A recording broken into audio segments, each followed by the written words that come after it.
আজ সেই কথা বলি কানে কানে, যা জমা ছিল শুধু এই মনে। ও আজ সেই কথা বলি কানে কানে,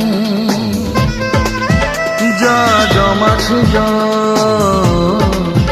শুধু এই মনে। আজ বাঁধন হারা হব কতদিন পর, সবচেয়ে সুন্দর তোমার ওই অন্তর, সবচেয়ে সুন্দর তোমার ওই অন্তর। তোমার চোখ দুটি কি দারুণ সুন্দর, ও তোমার মুখের হাসি আরো বেশি সুন্দর। তবু আমার মন বলে সবচেয়ে সুন্দর